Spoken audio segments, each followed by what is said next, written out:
Today we're going to make a killer whale that has teeth. And here we go. We're going to start by making a base for it. It's going to stand up like this. You want to start off by finding the nice, somewhere where you have a nice nose part of it. We're going to have it kind of jumping out of the air or breaching. So we're going to have it like this. So we're going to start off by cutting a base. So it'll stand up like so. Using a chef's knife.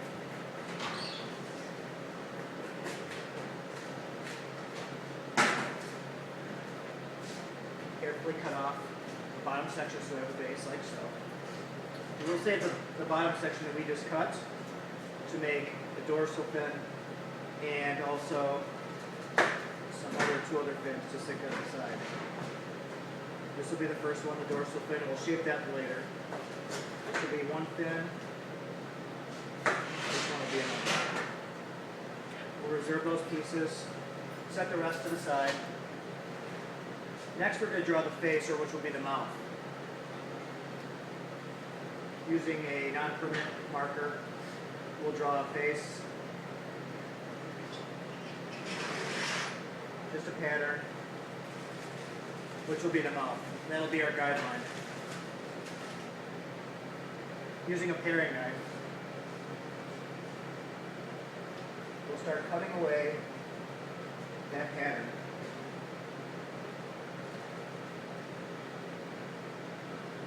We don't want to cut too much out of the mouth because we want to make a tongue out of here also.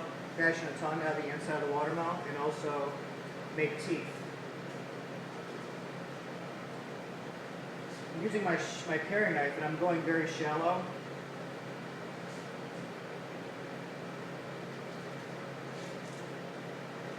Like so.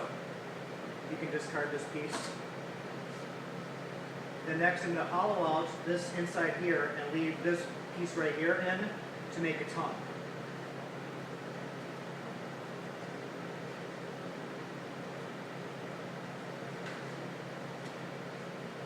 Of course, being careful with the knife.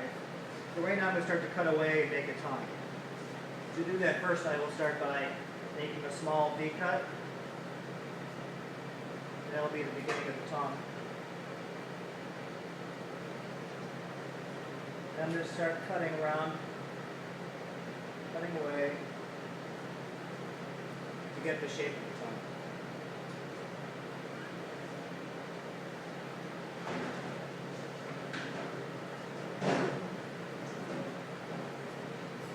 Once again, carefully using your knife.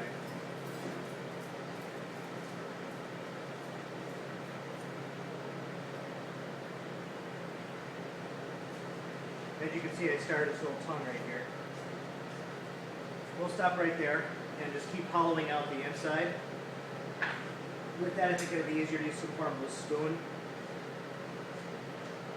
Just start hollowing out as much as you can. Careful around the tongue so you don't damage that.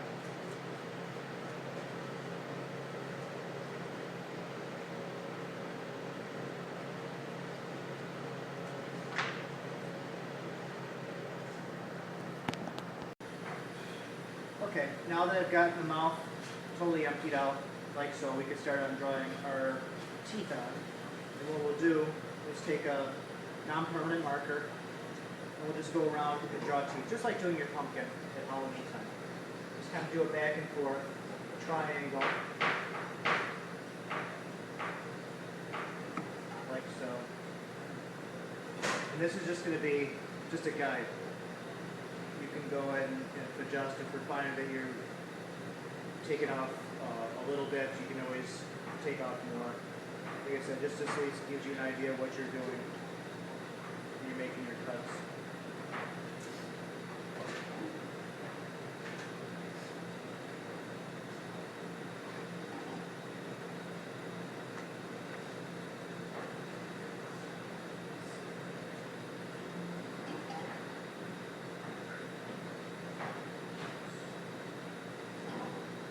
Start right here.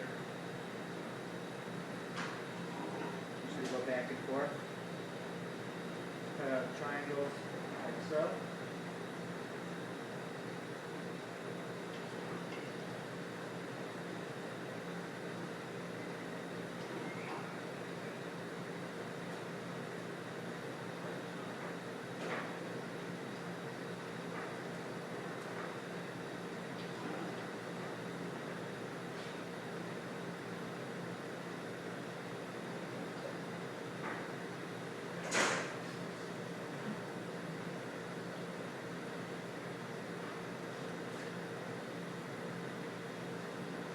Always be careful as you go, because it's kind of easy to cut yourself if you're not paying attention. You just keep randomly making the same cut.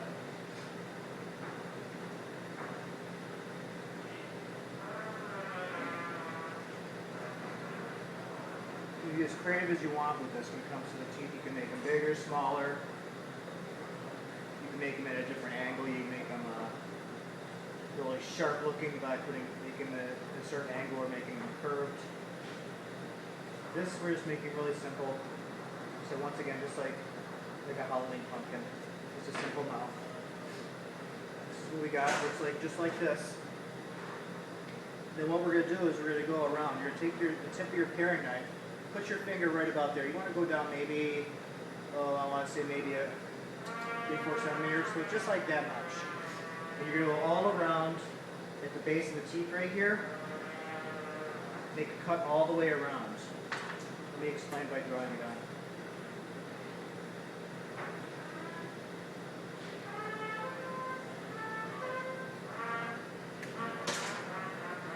You're not going to go all the way through. You're just going to go slightly in and follow your line.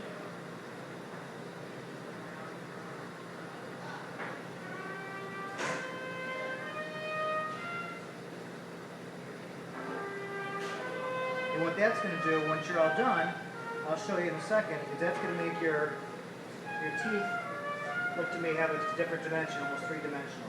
So they'll really pop out. So you can use this technique on just about any kind of fruit when doing flowers. And then what you're going to do is you're going to go here about maybe a couple centimeters in on each tooth, and you're going to follow that all the way into that line that you drew where you cut into. Like so. You can do one at a time and just pop it out. Like so.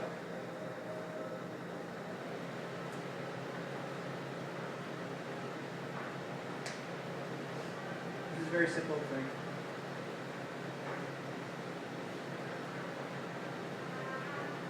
You start to get a little better, but you can take more out to make the time make it go by a little quicker.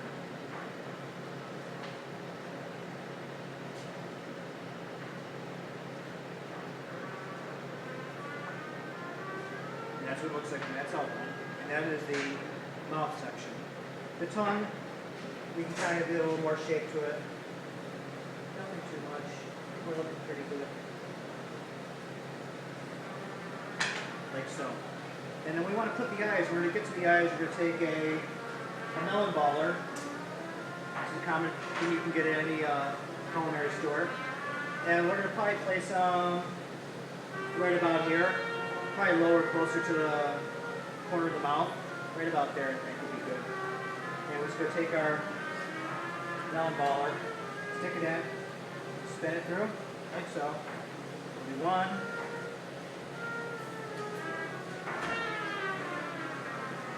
This one will be two. And what we're going to do is take jumbo olives and cut those down. We're going to leave the pitted side so we can just stick it in like so. So we're going to cut those down. So the open pitted side we're going to stick in like this. And then you can get creative. I already pre-cut some apples, little apple plunks to stick in. We'll stick those in there like so to kind of give it more dimension so it looks like an eyeball. We'll do the same thing on the other side. Leaving the pit side open, we'll cut the opposite end. You can make it the eyes sticking out, you can make it more flush mouth, whichever one you want. You can make the eyes look silly just by being creative with your knife or with your melon baller. Stick in there like so. And then we got our face. That's going to be the killer whale right there. His face, mouth, eyes. Right now we're going to make a dorsal. I'm going to take one of the reserved pieces from the base, set this stuff to the side, and we're just going to make a dorsal fin. You can use your chef's knife or your paring knife. This doesn't have to be so technically on, because you can always adjust it if you make a mistake.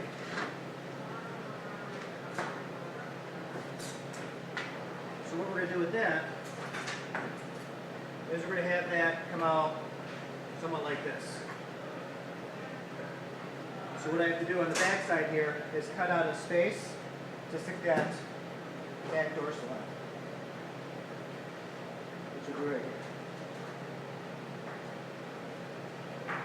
So by making a rectangular cut in the back of the watermelon, and then popping it out, like so. And we kind of get an idea how much more we need to do. And you can always shave some off the back here, which I think I'm going to do. Just look at this side. Yeah, I think we'll go that way.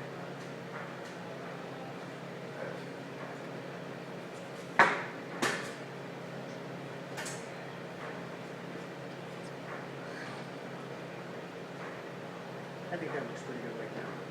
Now using our other reserve pieces right here, we're going to make two other fish. We'll have one so it'll be kind of standing up like so, and the other one on the opposite side.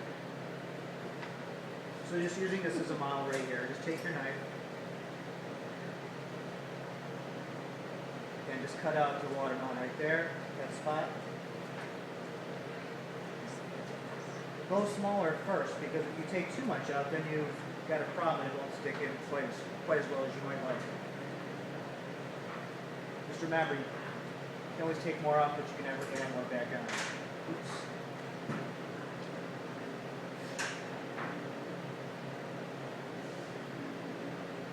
And the nice thing about watermelons, you can kind of just jam the stuff in there. You need to take some off the back here. It's too thick. Just kind of knock a little bit off.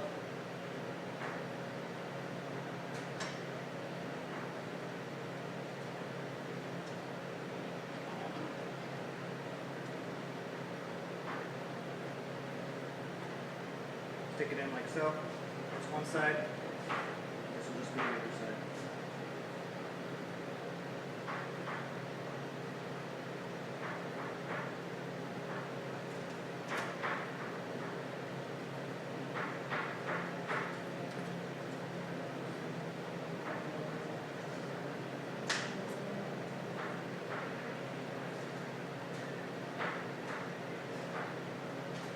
There you have it. We have got ourselves a killer whale. Others might say shark, I say killer whale. Thank you and have a nice day.